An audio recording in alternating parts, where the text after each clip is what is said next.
Bobi Wine, ejagulan, Bobi Wine, Bobi Wine, ejagulan, Bobi Wine, ejagulan. Thank you very much.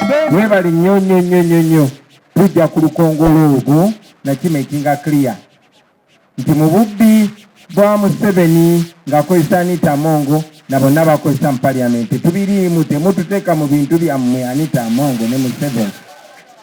Tebutuli babbi bannammwe wadde be mubba nabo olumu baba bambadde nga ffe, naye tetubiriimu ebyo ebintu. We condemn corruption. We are not part of it. We are not part of the mismanagement.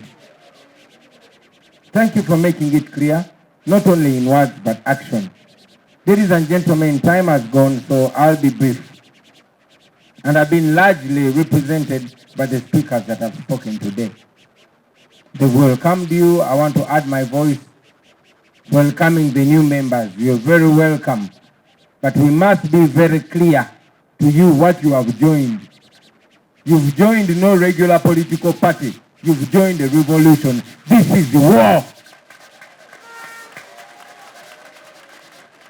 We're now speaking at the memorial of one of our comrades that was murdered by the dictator. I said and I repeat that war is politics with no violence, with no bloodshed. I mean, war is politics with bloodshed, with violence. But politics on the other side is war with no violence. This has been mixed up ever since we got into this struggle. We have been met with violence. Museveni fears the people so much that he deals with us as a military operation. But sebo ne banyabo tubaaniriza naye nziramu kikatiriza nti kino kimwegaseeko mulina okimanya mulinnya y'amagye. Kino temuyingidde mu kibiina kya bufuzi ekya bulijjo mbu eno DP eno FDC be opposition. Ffe tetuli ba opposition, twawangula baatubba bubbi era ffe tumanyi nti ffe tukulembera Uganda eno. Mwe temulaba engeri gye tufuga Museveni, si atufuga, ffe tumufuga. So this that you joined is war. Luno mwegase ku lutalo, luno lutabaalo bassebo ne bannyabo. Ffe tetuli kibiina kya bufuzi, nedda. We are not a political party. We have a political party. Tetuli kibiina kya bufuzi, just twine ekibiina kya bufuzi. We are much larger than that. We are a revolution struggle. We are a political movement. Yeffe tuli people power. Tuli maanyi ga abantu ge tukiikirira. Tolaba abantu buli gye tuyita yonna bayikanga enjuki, si lwakuba tuli bagezi nnyo oba tuli bakulu nnyo oba tuli balungi nnyo. No, kubanga tubakiikirira. Era tumanyi bwe tuligezaako bakiikiri okulekeraawo okwogera oludikya bajja tuddukako emisinde. Ensonga lwaki n'abamu ku bannaffe be mulaba eyo abajja nga bakiikirira abantu bwe bakyuka ne batandika okwogera oludikya abantu bababuukako beere ng'ofaanana otya. Ate bwe bamala okulyamu abantu olukwe batambula n'abammundu nga be babakuuma. Ffe tuli people power. We are a people's revolution. So you must understand what you have joined. Tojoyiniza ekibiina kya byabufuzi kya bulijjo. Tubaanyiriza bassebo ne bannyabo naye twagala mumanye ne mission gye tuliko. Kino kimwegasseko kyeki. You've not joined an artist who is going to entertain you. No. You've not joined a women's group or a men's group. You've joined a mission to freedom. Ffe mission yaffe eryemu kuggyako Museveni mu ngeri yonna. That is what unites us. We want to put an end to the Museveni dictatorship that has made us beggars, that has turned good people into thieves, that has turned our daughters into karaoke dancers, into prostitutes, that has turned us into slaves, enslaving ourselves and struggling as we get on those planes to go into slavery. We want to put an end to that. That is our objective, number one.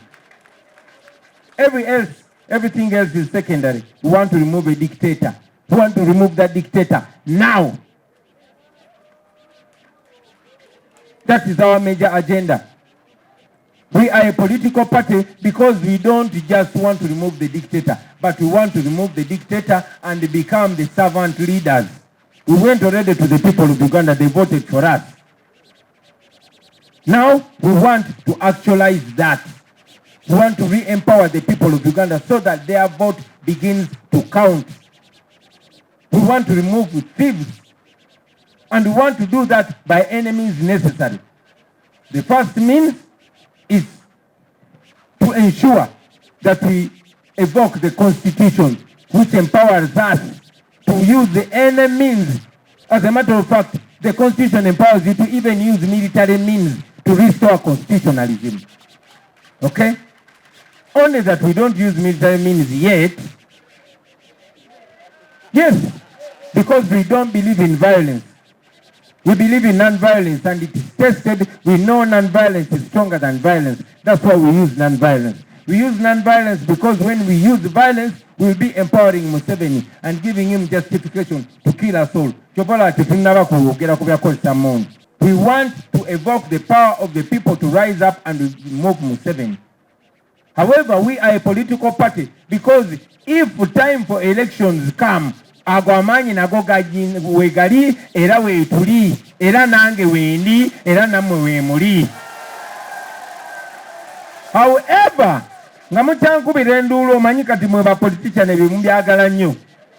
Njagala mmanye nti oyo atwegaseeko nga ye abala kifu oli wafu. Tubalina bangi nnyo abajja ne beesimbawo nga beefudde nti bakyali baffe nnyo, nti ba foot soldiers nnyo.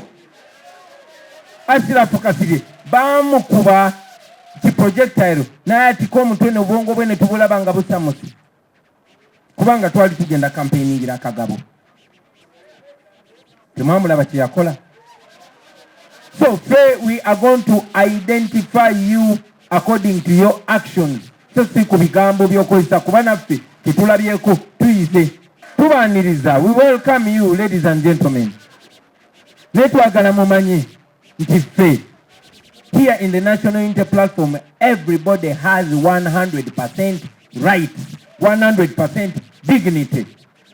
Bobo ine myaka 5 ngo ina 18 fe mu maaso gaffe mwenkanankana.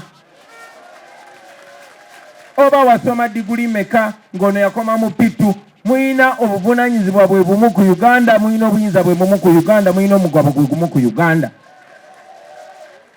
Say ekitulamula ge mazima.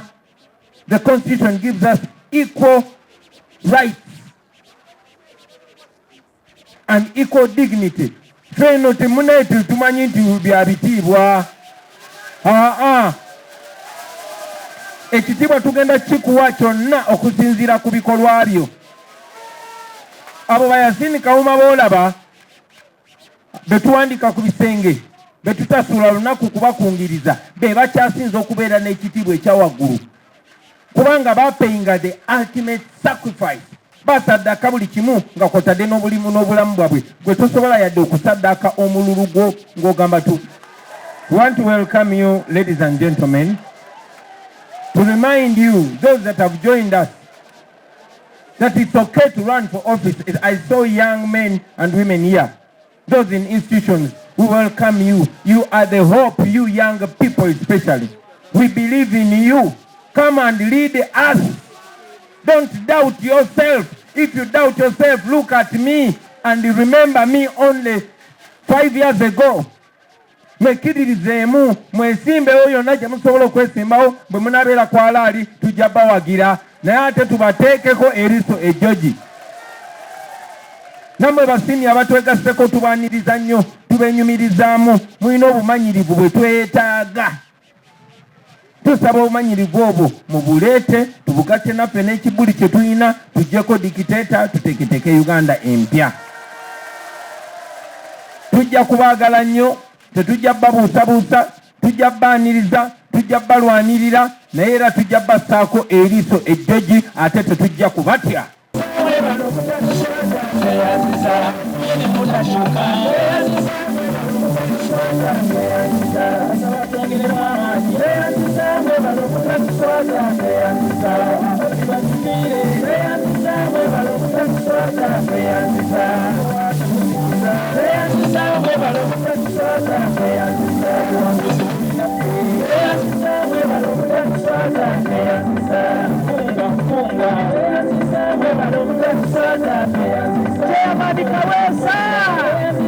Abeka tope